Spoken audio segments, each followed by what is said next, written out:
Hello and welcome to the Corel KPT tutorial number 2. We are set up and open in Corel Paintshop Pro X4. Looking at the California coast near Pigeon Point. In this tutorial we are once again going to look at the equalizer filter in the KPT collection.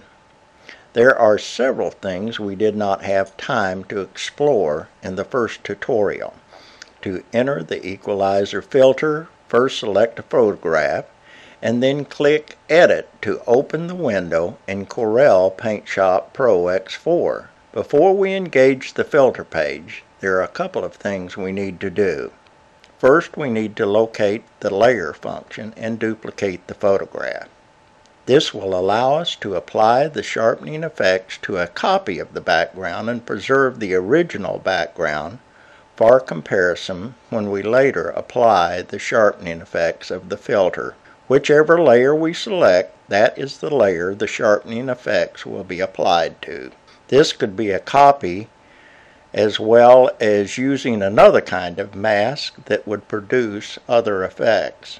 Another thing we can explore is to use the selection tools in X4 and define an area of the photograph that we would like to apply the sharpening effect to.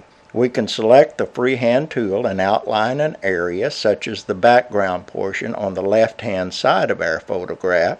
Once outlined, only the area selected will be affected by the filter, such as the background on the left-hand side of our photograph. We can go to Selection and click Inverse. Our selection in the opposite part of the photograph will now be enhanced by the filter, while our original selection remains unsharpened. So we can use the sharpen tools to apply or restrict the sharpening effect to any part of the photograph we desire. All the other 23 filters work the same way in this regard as does the equalizer filter. By using Control and the letter D, we can reset the selection effect and apply once again the filter to the entire image. To call up the equalizer screen, we go to Effects, Plugin, KPT, and the equalizer filter.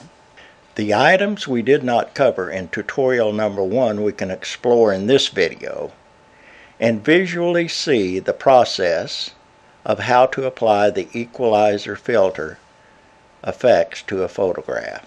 All of the KPT filter screens work in the same manner, so what you learn here in this equalizer filter tutorial number 2 will apply to the other 23 KPT filters as well. The logos at the top of the screen, when you click on them, will help you set up to use the 3 equalizer filters. Under the KPT, you can set up global options. Under the equalizer logo, you can set up how the filter adjustment panels function. Down in the left-hand corner is a button that will call up some preset sharpening adjustments. The presets are limited to 24, but at the bottom of the preset pop-up are some spaces that you can add your own preset selections that you can call up and use on other photographs. The parameter panel slider controls the amount of effective application of the filters. The equalizer panel sliders control the pixel effect. There is a very detailed explanation of how these work in the help file PFD accessed by the question mark button in the top right hand corner of the page, or you can by trial and error experiment with the sliders and visually choose what effect you like.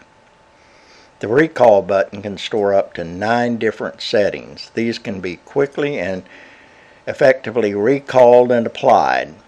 Find a sharpening effect you think you like and click a gray button. The gray button turns yellow and stores your settings.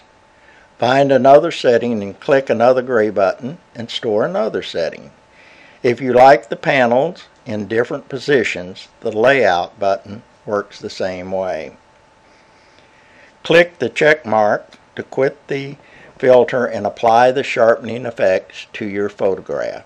This will return you to the edit page of Corel PSP X4. Click on the layers and see the effects the sharpening has made on your photograph. You can still accept or reject the filter when you close the photograph file. The Autosave Original feature of PSP X4 will preserve the original in a subfolder called Corel Autosave in the same folder the photograph was in. This is about all the time we have for this tutorial. We will explore more in tutorials 3 and 4. So stay tuned to learn more about the Corel KPT filter collection. It certainly is hard to present a tutorial in 10 minutes that should take about an hour or two. In the next tutorials, we'll discover channel surfing and also some other aspects of the photo augmented filters. And at that point, we will then go on to some of the artistic effects and the video effects. I certainly hope you are enjoying learning a little bit about the Corel KPT filter collection, and we'll see you in tutorials number 3 and 4 that will be out shortly in the future. Thanks for watching. Have a good day.